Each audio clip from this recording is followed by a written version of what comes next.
Welcome to Simplify. I'm Ben Schumann-Stoller. Simplify is for anyone who's ever taken a close look at their habits, their happiness, their relationships, or their health and thought, there's got to be a better way to do this. In this episode, you'll hear my co-host Caitlin Schiller talk to New York Times bestseller Gretchen Rubin, author of Better Than Before, The Happiness Project, and Happier at Home, which have sold more than 2 million copies worldwide. Rubin speaks about her approach to happiness, habits, and I need another H word. Forget it. The main thing you should listen for is how to apply the ancient idea of know thyself in the 21st century. After the interview, Caitlin and I go a bit deeper into the ideas in the books covered in this episode.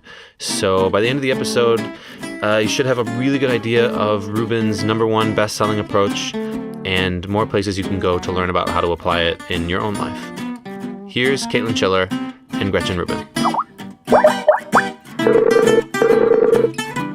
Hi, Gretchen. Hey, Caitlin. I'm so happy to be talking to you today. So happy to have you on the podcast. Could you start us off by introducing yourself? Yeah, I'm Gretchen Rubin. I am a writer. I write about happiness, good habits, and human nature. I also have a podcast called Happier with Gretchen Rubin. I have a website where I write about my daily adventures and happiness. So I'm constantly writing and talking and thinking about how people can have happier, healthier, more productive, more creative lives. Great. That sounds like useful pursuits there. How did you become so passionate about this area of research? Can you take me through that? Well, I started my career in law, and I had switched to being a writer, and I was just finishing up a biography of John F. Kennedy when I was on a city bus in the pouring rain, and I thought, what do I want from life anyway? I want to be happy. And I realized I didn't spend any time thinking about whether I was happier or how I could be happier. And so I decided, well, I'm going to have a happiness project. And I ran out to the library, got a ton of books about happiness and started researching it. And the subject just was so fascinating and so vast that after a while of just doing research for my own benefit, I thought, wow, this would make a great book project. Maybe this should be my next book. So I wrote a book called The Happiness Project, which is probably the book that people best know of my books. And after that, it turns out that happiness and sort of how that connects up to habits, how that connects up to personality and human nature, just is this vast, limitless, fascinating subject. And so ever since then, I've been writing on sort of different areas within that, very, very large subject. Mm-hmm. Mm-hmm. Your more recent books have been on habits, correct? Yes. Well, it's interesting because habits, like my study of happiness really led me to habits, because a lot of times when people talk about why they're not happy, they point to something that's really a problem with a habit. So they might say like, well, my problem is I'm exhausted all the time. And that's about the habit of getting enough sleep. Or they might say, well, my problem is that every time I walk into my apartment, it's just a mess and that just drags me down. Well, that's about the habit of like keeping things organized and tidy, which is like this endless task. So Are there habits that you can build in that are going to make that easier? I want to exercise. Okay, how do you make that into a habit? And so again, but it's always about, well, this is always in the service of having a happier, healthier, more like the life that you want. How can you understand yourself? How can you build your life so that you get where you're trying to go? Wow, that's a capacious topic. It is. Yeah. I've read through your 3 books, The Happiness Project, Happier at Home, and Better Than Before. Obviously, the newest one, not yet, because it's not out. But it's so clear to me that you're really passionate about research, which I completely identify with. What's a thing that you have learned in your research that you just get really excited about? Oh, I mean, there's so many things, because you're exactly right. Basically, writing my books is just like an excuse to do all this research. And I will often get kind of obsessed with the subject and spend a lot of time researching it. And sometimes it turns into a book like Happiness.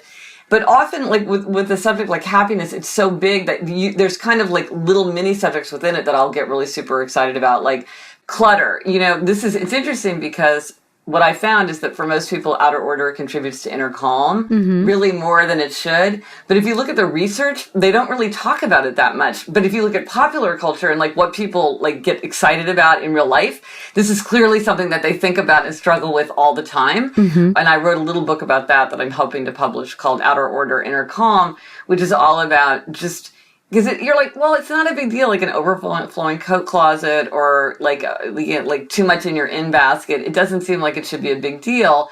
And yet over and over people say to me like, well, when I manage the stuff of my life, I feel like I'm more in control of my life generally. There seems to be kind of a deep connection there, even though it doesn't really kind of seem like it matters that much. And so that's like another little subject, a mini subject that I got obsessed with. Have you ever read about Francis Bacon? Oh, I love Francis Bacon, yes. But have you ever seen pictures of his studio? No, It's interesting. actually, yeah, there's a museum in Dublin to which I meant to go one afternoon when I was there that actually replicated his studio, and it is absolute bedlam. I'll send you links to it. He was a person who was insanely productive but had the craziest looking workspace. Well, see, here's the thing. I mean, like having studied habits and having studied happiness is people so often want to say, what's the best way? What is the most creative way people are? And they will say to you something like, well, Francis Bacon was super creative and here's his study. So this is clearly the way creative people are. Well, there is no one best way because we're all different. We have different interests, different values, different temperaments, different styles. So it's really about starting by thinking about yourself rather than trying to fit yourself into somebody else's model of what works. You know, I think that you might have just answered one of my questions here. I was going to ask you if you could boil down what you've learned in your research on happiness and habits to one sentence or one principle. What would that be? Yeah, I mean, it's be Caitlin, be Gretchen. It's like start with yourself, know yourself, which is very, very hard to do. It's like the great task of our lives is to know ourselves. And then figure out like, well, given my interests, my nature, my values, my temperament, how can I do the things that I need to do to get the life that I want? And what is the life that I want? Again, for instance, travel is something that for many people is a super high value. It's something that they really love, that they really look forward to, that they get enormous value out of it. For me, I'm like, I like to go on a trip now and then, but it's not a big value for me. Mm-hmm. That's just, it's not that I'm right or they're right or I should change or, it's just like, well, this is a really high value for you. So you need to think about how to incorporate it into your life in a bigger way. For me, it's not so important. I'm going to think about other things first. So again, yes, I think absolutely. It's always a question of like, what kind of person are you? And then how do you build the life that you want? We can get ideas certainly from other people I constantly am stealing ideas from the people around me for things that I'm going to try. And some of my best ideas for happiness and habits have come directly from me copying other people. Uh-huh. But it's not because they're right. It's just because, what worked for them works for me. And so I learned something useful. Right. Okay. Do you think that working toward being happier or always working toward being happier, can that lead to less happiness? This is a big idea that many esteemed thinkers throughout history have said. And I actually, for a while, was keeping a list of everybody, great minds who have argued that. And I have to say, I just disagree with it. I just don't think it's true. In my experience and my observation, the problem isn't that most people think about happiness too much and kind of trip over their own feet in the search for happiness. It's that people don't think about it enough. Mm. And in my observation, and this was certainly true in my case, that there was a lot of low-hanging fruit. There were many, many things that I could easily incorporate into my everyday life without a lot of time, energy, or money to become happier once I started thinking, wow, if I wanted to be happier, what would I do? What are the changes that I would make? And so I feel like if there's a risk of overthinking it or underthinking it, I do not see that overthinking it is a big problem. It's something that people talk about all the time, but I don't actually see anybody ever experiencing that in real life. What you were saying before about how it's important to stop and actually take stock of what makes you happy and the kind of life you want to live.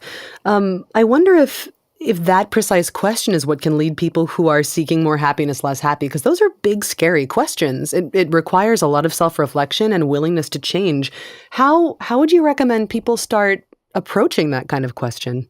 Well, you're 100% correct. And I think that's a very good point, which is that sometimes self-knowledge is sad. I remember one of the things when I was writing the Happiness Project that I really kind of acknowledged to myself was like, I don't really like music. I like a song here and there, but I never kind of go out of my way to listen to music, or very, very rarely.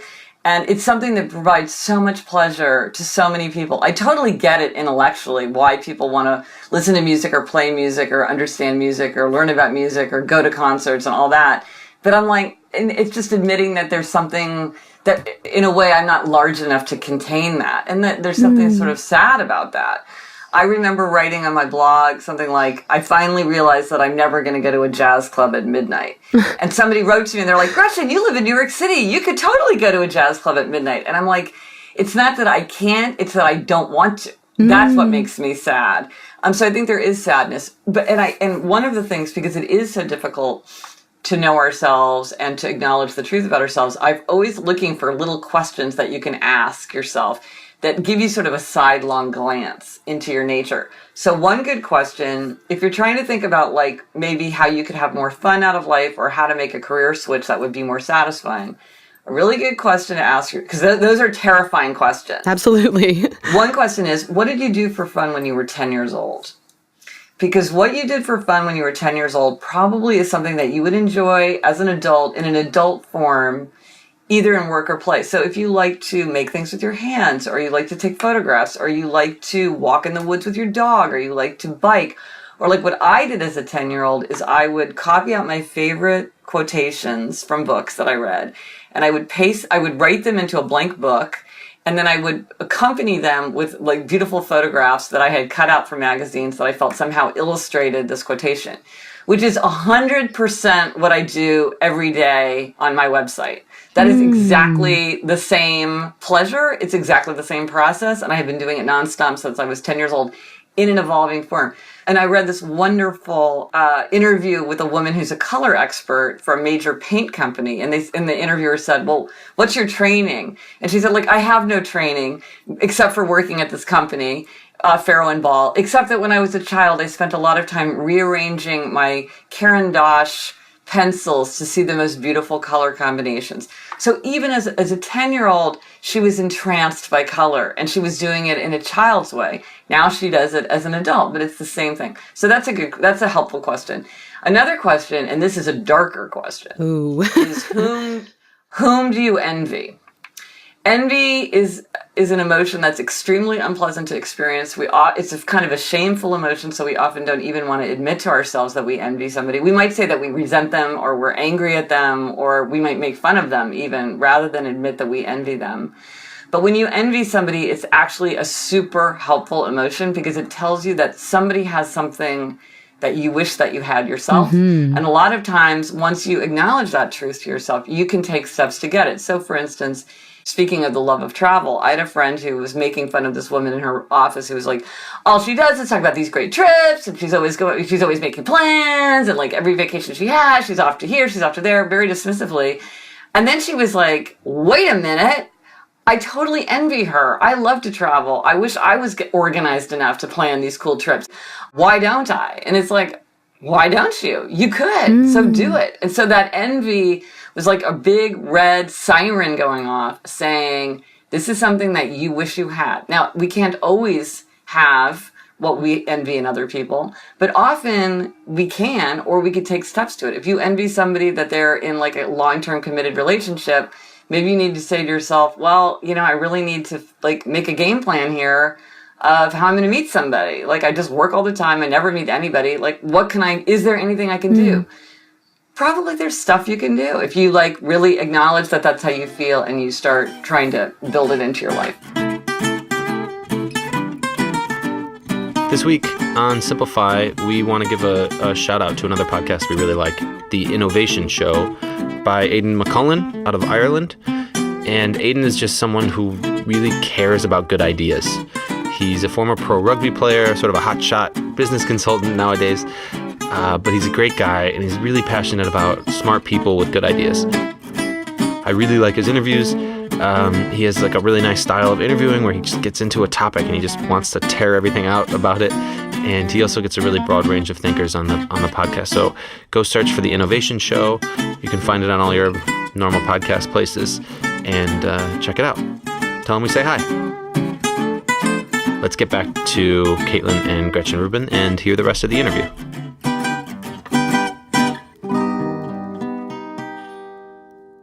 It sounds like something that people are doing that they don't actually need to do is forcing themselves into good habits for other people, or what, popular research says, without really inspecting whether or not it's right for them, which goes back to exactly what you were saying about self-knowledge. No, 100%. And this comes up all the time in habits. So in Better Than Before, which is my book about habit formation, I identify 21 strategies that people can use to make or break their habits.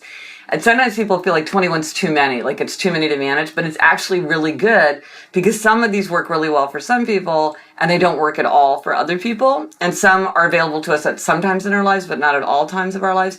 And one way that this comes up is what I call the strategy of abstaining. And this has to do with how you, Caitlin, me, Gretchen, how do we most effectively face strong temptation? Mm-hmm. Not weak temptation, strong temptation. So like I have a sweet tooth, so that's for my strong temptation.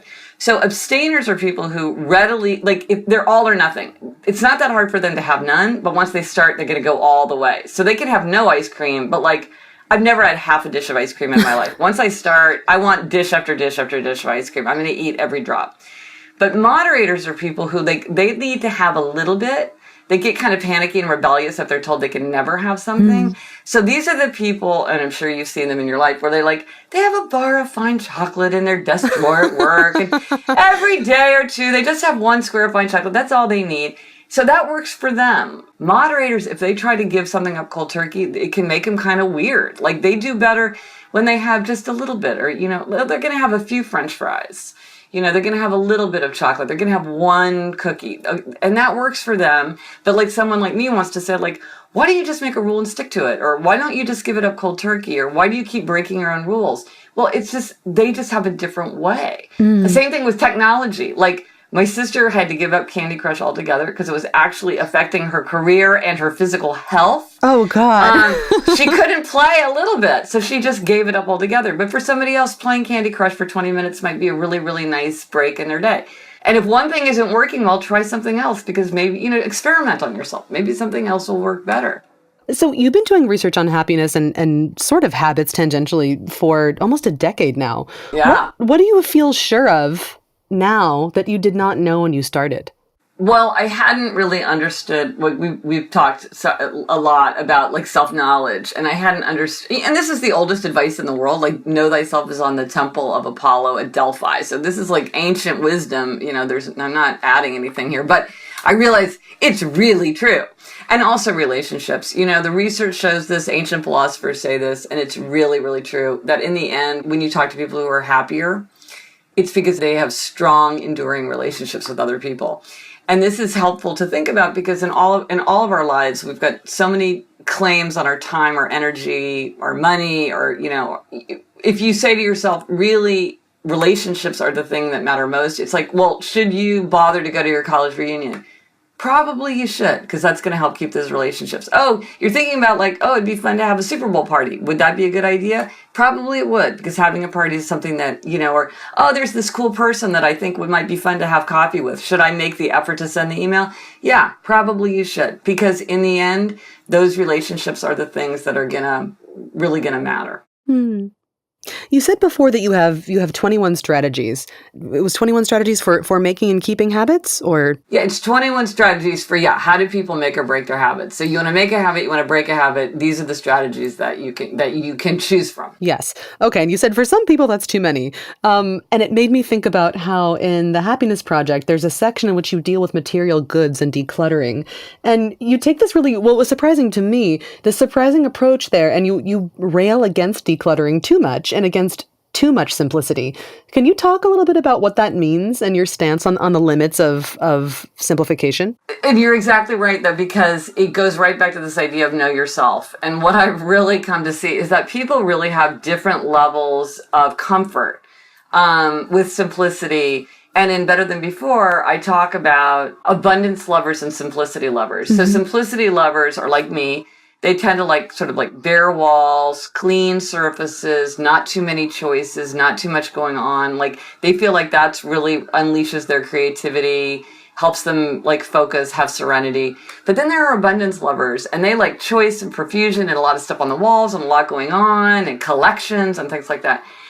And the problem comes when people are like, well, you know what, you're wrong. I mean, I see that this is how you have things set up, but really this is wrong. I'm the boss, and I'm telling you that a cluttered desk means a cluttered mind, so everybody has to clean out their desk at the end of the day. Okay, that might be true for me, but that doesn't mean it's true for you. And so I think when people talk about simplicity, it's like everybody, I think, gains from getting rid of things that are just absolute clutter, that they don't use, that they don't need, that they don't love, that's just there because somebody gave it to me and like I really don't know what to do with it, or it's broken but I can't really figure out like exactly how or whether I want to fix it, or I have 10 of these things but like I just keep collecting them or whatever. That, even an abundance lover, like there's no value to those things, so get rid of those. But I do feel like sometimes people think like, well, less is more and you're just going to be happier if you get rid of a lot. And I just think that's not true for everyone. Some people like having a lot of things around. They like collections. They that makes a space feel richer, more lived in, more full of life.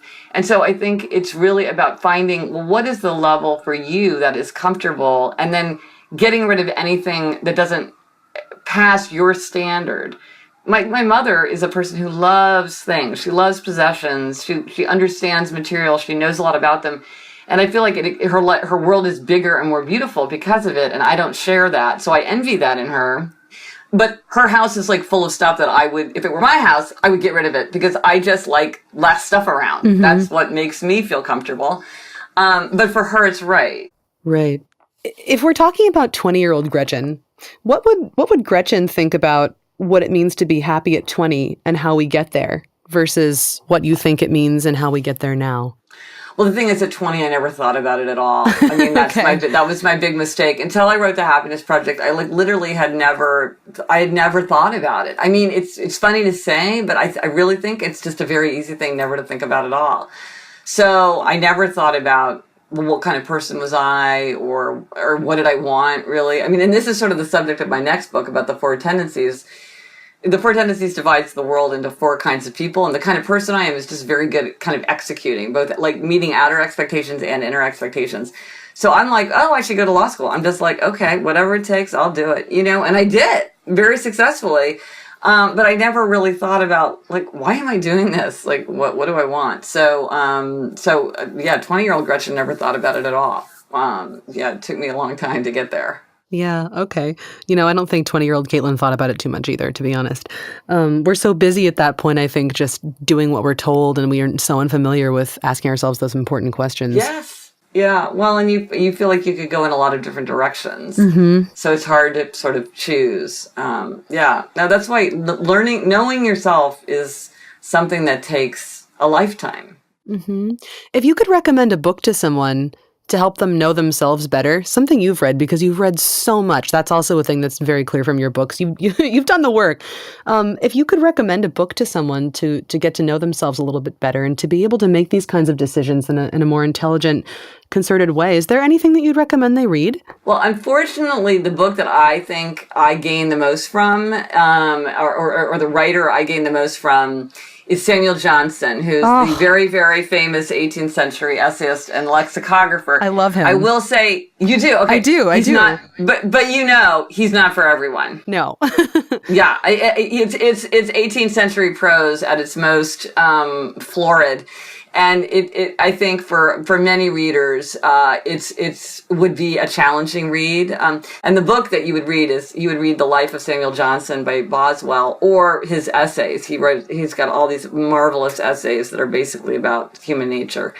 I feel like Samuel Johnson's the one that made me realize that I was an abstainer, because there's this great line where he goes into a party and somebody says to him, "Oh, Dr. Johnson, would you take a little wine?" And he says, "I can't take a little. Abstinence is as easy to me as temperance would be difficult." Meaning I can have none, but I can't have a little bit. And when I read that, I was like, that's me. I mean, it wasn't until I read Samuel Johnson saying that. So when I read Samuel Johnson, my head explodes, and I'm like, everything he says is just like so illuminating to me. Mm-hmm. I don't know, what's your favorite Johnson material? I did my undergraduate degree in English literature, and I focus on 18th century literature, actually. So Dr. Johnson, he's like excellent. He's also part of my personal canon. I love that we can nerd out together about this. But I was actually just trying to find this quote. He has one about how integrity without knowledge is useless, and knowledge without integrity is dangerous and dreadful. And I think about that a lot, and I think about what it means to have integrity and to couple it with knowledge and to use it in measured, intelligent and ways that are beneficial for humanity. There's so much great Johnson stuff out there. There's so much great Johnson. It is like, so maybe I would say is like, get the Rambler essays because they're very short. He was kind of a blogger in a way. It was like the 18th century version of a blogger. He totally was. He was a proto-blogger. Yeah, and he would like not edit something. They were like literally like ripping it out of his hands as he's writing it out. And he was a terrible procrastinator, and he was constantly making resolutions and breaking them like his whole life. So he's very inspirational for people who make and break resolutions. But if you just like read get the Selected Essays book and then really kind of say to yourself, I'm going to slow down and I'm really just going to like stay with him with what he's saying. I think I really do think that it's wonderful. And clearly you think so too. I do. It's worth the time. It's worth the time and the effort. Yeah, absolutely. He just says things that other people would write whole chapters about, and he somehow condenses it into a sentence or two. Oh, that just delivers the just this powerful meaning. I so agree. Yeah, he's just the captain of pith. He really is. He is. Oh my gosh, yes, absolutely. I think I have just one last question for you, actually, and then we can wrap it up. I wanted to ask you what you think is the competency at the center of the endeavors of becoming happier and creating better habits? Is it willpower? Is it being able to organize systems? Is it something else? Like, what is it in a person that they can cultivate that can make them happier? That is such an excellent question. And it's interesting that you use willpower because I think the whole aim of my book about habits is to get you out of having to use willpower. Because willpower is very draining and difficult to use. So you use habits so you don't have to use willpower. But what you're really pointing to in all of those things, I think what you're really getting at is this idea of self-command, self-mastery. And again, if you read the Four Tendencies book, you would see that self-command is a very, very high value for me because of my tendency. But I think for just about anybody, it's like, how do you get yourself to have the life you want? How do you relate to other people in a way that's patient and shows forbearance and a sense of humor? How do you not lash out? How do you manage yourself? How do you keep your good habits? And I really think that goes to self-command. And if you look at attempts to make life happier, you have to use self-command because what you're trying to do is to bring about some kind of change. And in order to do that, you have to be able to have an idea and carry it through for yourself. Right. And every single thing of that is like a special challenge, which is sort of like my great subject, which is how do you do that? Given how people are different, because what works for you might not be what works for me. I think I would say it's self-mastery, which incorporates the idea of self-knowledge and also the idea that you can, in your own way, follow through. That you found ways to manage yourself so that you can follow through on what you want to do. And that's really what the Four Tendencies book is about. Oh, I'm looking forward to reading this. When is the Four Tendencies coming out? It's coming out in September. Oh, soon. Okay, great. Well, maybe we can talk again when that happens. Yeah. And I did find the Samuel Johnson quote. Let's hear it. It's integrity without knowledge is weak and useless, and knowledge without integrity is dangerous and dreadful. Ooh. Yeah, he was so good. You were close. You had it almost word perfect. Yeah, I've been holding on to it for, I don't know, about a decade now. These are things that you can ponder for years. Absolutely. And they just get deeper. But I talk about all this stuff on the Happier podcast too. So I love to hear from listeners and go deeper into these subjects there too. Excellent. Yeah. Okay. We'll put links to all of the places that people can find you in the transcript once we have it up on the magazine. I wanted to send you. I will send you this thing about Francis Bacon. He was just such an interesting dude. Yes. I guess that's it. Gretchen, thank you so much. Excellent. Welcome to the bookend, where after our big interviews in each episode of this season of Simplify, we end with books. Excellent. So you talked to Gretchen Rubin. I did. This was a lot of fun. I got to nerd out over Samuel Johnson, which was great. Did you, were you planning to talk about, Victorian? Is it Victorian literature? No, he's earlier. He's 17th century. This is the guy who wrote the dictionary. What? Yeah. Really? Oh my God. Okay, so what should we remember about this interview? There's a lot in there. There was a lot of good stuff. What's the one thing that I need to know from that? The one thing that I took away from it really was be Gretchen or be Caitlin. You don't have to be Gretchen Rubin, you don't have to be me, but be yourself. That's the real takeaway here. Instead of sort of sleepwalking through our lives as we can tend to, her recommendation is to just take a step back and get more of the macro picture of what's actually going on. What would really make you happy? Actually ask yourself those questions. Dare to take a second and pause and figure it out. So yeah, be you. I've personally, I find that kind of difficult. I've this whole sort of self-helpy vibe of, just be you. And it's yeah, well, obviously, if it was that easy, I would have done it. I wouldn't even be asking what the issue is because I'd be so comfortable with myself and so safe in my own skin that I wouldn't be looking for it, But Totally. so what I really liked about it was two really easy questions. Who do you envy? Who do you envy? What did you do as a kid? Just that. That's all I need. Those two things. Who do I envy? I can think about that on the train home, and that's enough. By the time I get home, I'll probably have a new thought. I'll probably have a new way to think of how I do me. Yeah, and maybe get a little bit closer to what will actually fire you up about your life. What did you do as a kid, Ben? What was fun for you? Just play soccer all the time. Yeah? Yeah. Okay. How does that relate to your current job? Kicking audio files around. Nailed it. Okay, so Gretchen Rubin, she gave us a book list. She did. Could you maybe just name a couple books that were on the list of books that she recommended? And then we can talk about what we recommend. Yeah, well, there were a bunch on there, and we'll publish them for you. But what surprised me was that she had not one, but two Benjamin Franklin books on there, which is great. One of them being the Benjamin Franklin biography by Walter Isaacson. Oh, nice. Yeah. I was also surprised about this Benjamin Franklin inclusion. Yeah. Like, everybody loves this guy, but they love him because he had a lot of really practical ways of looking at the world and practical ways to improve. What really sticks in my mind from having read this book is his method for getting better at writing. He basically studied speeches from lots of great orators and then recomposed them based upon what he remembered, then went back and went over them until they were watertight, beautiful, seamless pieces of argument. So that's what they call deliberate practice, which was something that Franklin's really known for. What's crazy is that he rewrote all those speeches while flying a kite in a thunderstorm. And founding America. Did you know that he invented waterproof paper?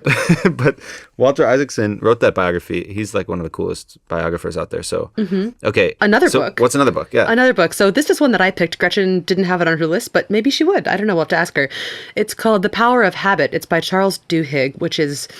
The Power of Habit is a classic. In it, he explains the important role that habits play in our lives and exactly how a habit is formed. And this is a great one to read because it teaches you sort of the mechanics of creating a new habit. And when you know that, you can start sort of reverse engineering the bad ones you have and creating new good ones for yourself. Yeah, I mean, it's a classic. I don't think we have to say too much about that one. It's a classic. You should know Charles Duhigg's work. He has a newer book out this year, which is he named it after that Daft Punk song, Stronger, Better, Faster. Oh, nice. I didn't know that. He didn't name it after the Daft Oh, my name is Gullible. And Right. if you don't, that sounded kind of preachy, Ben. If you don't know this book already, that's totally okay. Oh, Just go check it out. Whatever. Go read it. All right, third one. The third one is Switch. By the godfathers of content. The godfathers of Blinkist content. Do you want to introduce Switch, Ben, or should I talk about it? Sure. Why don't you? Leave the hardest one for me. I mean, obviously. Chip and Dan Heath, they also wrote Made to Stick, which we've talked about so much on the old podcasts. And Switch explains how the mind is controlled by two different systems, the rational mind, the emotional mind. Some people call them System 1, System 2, you might have heard. And they sort of control how we act and how we think. So there's a lot of stuff in the Gretchen Rubin interview about understanding yourself in a way that you can sort of shape your environment, shape what you're doing in a way that makes you happy. And I think that ties to this book. So I think that's a really good pick. So those are 3 books you can check out if you were interested in the content from the Gretchen Rubin interview. And even if you weren't, you should do it anyway. So thinking about the whole season of Simplify, why did you want to talk to Gretchen Rubin? Wanted to talk to Gretchen Rubin because she is a woman of systems. And once she wants to know about something, she will get to the bottom of it no matter what. She has done all the research. She's read all the happiness books. The vast amount of research Gretchen Rubin has done has now benefited all of us, me, you, anybody who's listening, to know how to be a little bit happier in their lives without having to go through tons and tons of books themselves or try stuff that doesn't work. This is I don't know, maybe it'll get you to being a little bit happier with how your life is going a little bit faster. Right. Start with those two questions. Who do you envy? What did you do as a kid? Yes, exactly. Those two questions. Start there, see how it goes. Okay, I think we should go straight into the outro from that. That's great. I'm like all pumped up. I think we nailed it. Thanks for listening to Simplify. This episode was produced by me, Ben Schumann-Stoller, Caitlin Schiller, Nika Mavrodi, and Odi Constantino, who is genetically engineering a new kind of Aikido pumpkin, which he claims will end obesity and heart disease. If you enjoyed this episode and feel you learned something, please consider sending it to someone else who you think might learn something. We're really grateful for those of you who've already subscribed to Simplify on Apple Podcasts, the Google Play Store, Overcast, and so on. Big shout out to those who left us ratings and reviews already too. Not bad for the first episode. If you wouldn't mind taking a moment to add a review or a rating, we'd be very thankful and appreciative. It helps us get the word out. Be very nice. Simplify is made by the same people who make Blinkist, a learning app that takes the world's best nonfiction books and condenses them into focused little capsules of audio and text that you can listen to or read in just 15 minutes. I set up a coupon code for you guys so you can get 14 days free by going to blinkist.com/friends and typing in voucher code YOUDOYOU, like YOUDOYOU. You do you. Email me and Caitlin at podcast@blinkist.com to tell us your favorite word in the dictionary. Bonus points if you include the Samuel Johnson definition, or just let us know the quintessential way that you do you. We'll be back next week with another episode of Simplify. In the meantime, be good. This is Ben, checking out.